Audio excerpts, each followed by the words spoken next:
उत्स्फूर्त स्थान आहे. मनात तर इच्छा आहे की मला ते स्थान झालं पाहिजे की ज्या ठिकाणी माझ्या स्वामींचा संबंध झालेला आहे, ज्या ठिकाणी स्वामींनी वसती स्थान केलेलं आहे आणि ते माझ्याकडून आता होत नाहीये. या शरीरामुळं, या दुर्बलतेमुळं मनामध्ये दुःख केलेलं आहे. त्यावेळेस त्या गोपाळ पंडितांनी म्हटले की भटो चला, मी तुम्हाला हात धरतो. आणि त्यांनी हात दिला आणि बघता बघता जेवढ्याही त्या ठिकाणी पायऱ्या होत्या त्या सर्व पायऱ्या त्यांनी नमस्कार केल्या आणि नंतर त्या गोपाळ पंडिताचेही त्यांनी हात जोडलेल्या. भले केले गोपाल हो, तुम्ही माझा स्थान अवेरण दोष चुकवला. भले केलं म्हणजे चांगलं केलं तुम्ही माझ्यासाठी.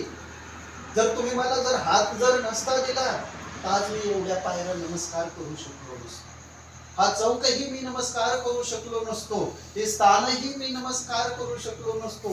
हे सर्व तुमच्यामुळे झालेलं आहे. जर हे जर झालं नसतं तर मला स्थान अवेरणाचा दोष माझ्या माथी पडला असता. म्हणून त्यांनी काय केलं, त्या ठिकाणी दुःख व्यक्त केलेलं आहे. तसं आता या 2 दिवसामध्ये तुम्ही स्थान वंदन तर केले, पण काही सुटलेले आहेत वेळेच्या अभावामुळे, काही अधिकाऱ्यांच्या भेटी राहिलेल्या आहेत. त्याकरता तुम्ही आता हा प्रश्न मोडायचा आहे. अजून तुम्ही हे 2 दिवस सर्वजण एकत्र आहेत, सगळे